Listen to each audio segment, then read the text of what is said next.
Cold wind howled through the narrow streets of Northbridge City. The digital clock on Ethan's dashboard blinked 11:42 p.m. Hey my beautiful family, welcome to A Story a Day. I bring you powerful, deeply loving stories. Subscribe please. Ethan sat in the back seat of his black Mercedes, scrolling through work emails, his face illuminated by the blue glow of his phone screen. Beside him, a half-finished cup of coffee trembled with every bump in the road. Home, sir? Daniel asked softly. Ethan didn't look up. Yes, straight home. It had been a long day, meetings, deals, and dinners with people who smiled only for business. The success he once dreamed of now felt like a constant performance. As the car turned into his gated driveway, Ethan looked up and froze. Two figures sat huddled near the iron gate, wrapped in thin, faded blankets. A small lantern flickered beside them, barely fighting the winter air. Daniel, stop the car, Ethan said. The Mercedes halted. Ethan stepped out, irritation furrowing his brow. Who are they? Why are they sitting here? Daniel squinted through the fog. Then his face went pale. Sir, that's Mr. and Mrs. Parker. Ethan's heart dropped. What? He stepped closer. The closer he got, the more his chest tightened. There they were, his parents, sitting on the frozen stone bench outside his own mansion, shivering violently. Mom, Dad, Ethan whispered. Martha lifted her head slowly. Her lips trembled, her eyes red from cold and tears. Ethan, Henry looked up too, trying to straighten himself despite his weak frame. We didn't mean to trouble you, son. We just needed to see you. For the first time in years, Ethan felt his throat close up. Scene 2. The past comes rushing back. Why didn't you call me? Ethan asked, kneeling beside them. Why are you sitting here in this condition? Henry smiled weakly. We did, son. But your number, it's changed. Martha's voice trembled. We went to your old office. They said you moved to this new place. We thought maybe we could surprise you. Ethan felt a burning shame crawl up his neck. He hadn't spoken to them in 3 years, not because of a fight, but because success had swallowed him whole. He moved into this new mansion, changed his number, and told himself he'd call them later. But later never came. Daniel, Ethan shouted. Open the door, get them inside. Now, the old couple hesitated.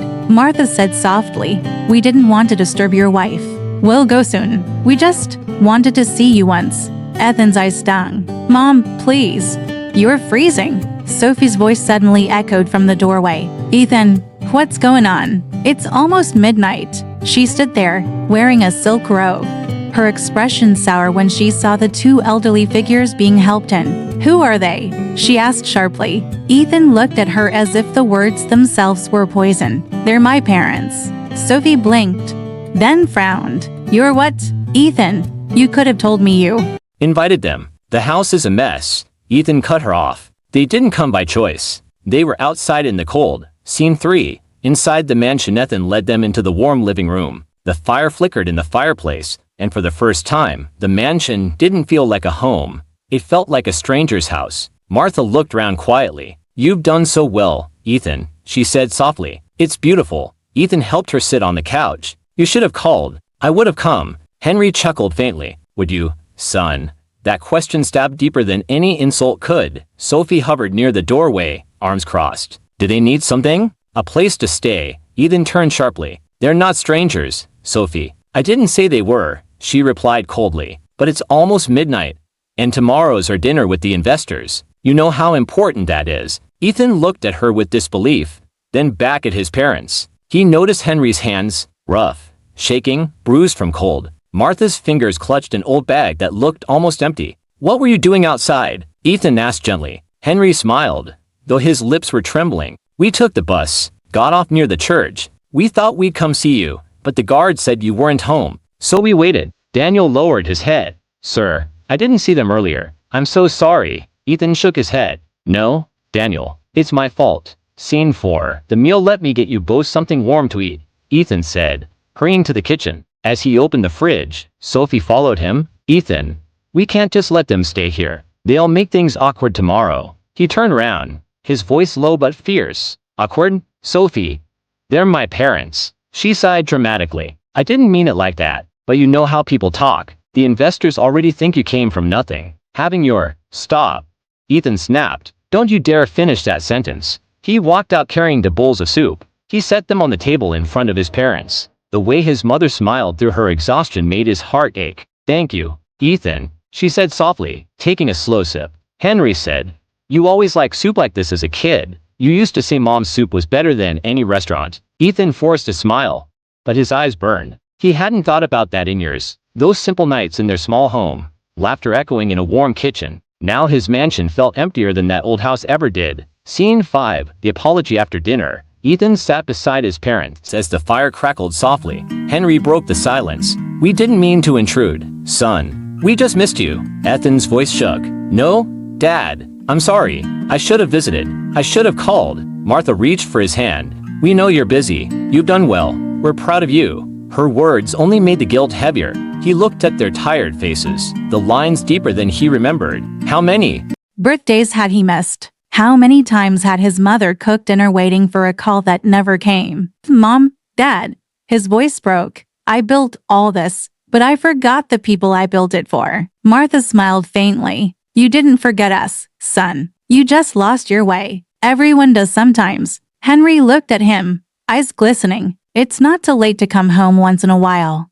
Ethan's lips trembled. "If you'll let me." Martha squeezed his hand gently. "We never stopped." Scene 6. The night later that night, after setting up the guest room for them, Ethan stood outside their door watching them sleep. His mother's frail figure beneath the blanket.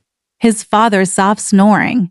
The sound he once found annoying now felt like music. He whispered to himself, "I'll make it right." He turned to leave when Daniel came quietly behind him. "Sir," Daniel said softly, "Mr. Parker wasn't well. He coughed badly on the way here." Ethan frowned. "Did he say anything?" Daniel hesitated. "He said he didn't want to worry you, but it looks serious." Ethan's heart dropped again. Scene 7. The morning sunlight filtered through the curtains. The smell of breakfast filled the air. Toast, coffee, and the faint scent of lavender. Ethan entered the guest room with a smile. "Good morning, Mom."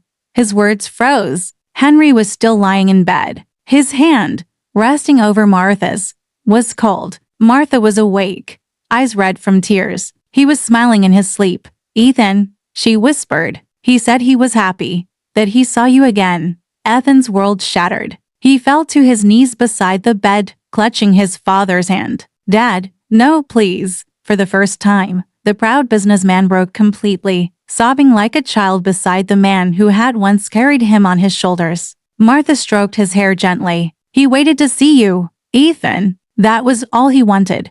Scene 8. The funeral was quiet. No photographers, no investors, no business talk. Just his son burying the man who had given him everything. Ethan looked at the grave. Henry Parker, 1954 to 2025, beloved husband and father. The snow had begun to fall again, soft and silent. Martha stood beside him, frail but composed. She whispered, "He was proud of you till his last breath."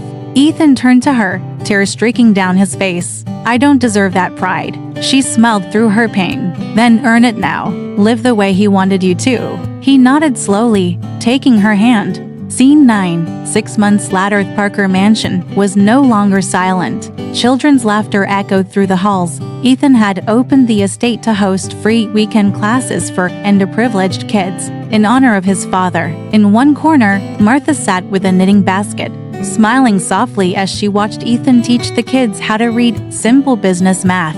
He still wore suits, still attended meetings, but every evening, he'd drive to the small house he rebuilt in his old neighborhood, where his parents once lived. That's where he and Martha stayed now. One night, sitting beside his mother near the window, Ethan said quietly, "I finally understand what success means, Mom." She looked at him lovingly. "What does it mean, son?" He smiled faintly. "It means never letting the ones who raised you feel forgotten." Scene 10. The closing scene. Months later, as Ethan visited his father's grave again, the wind was soft and the trees swayed gently. He placed fresh flowers on the stone and whispered, "I found you too late, Dad, but I'll never lose Mom again. I promise." He stood there for a long moment, the snow melting on his coat, and somewhere deep inside, he felt it, peace. For the first time in years, Ethan Parker wasn't just a rich man. He was a son again.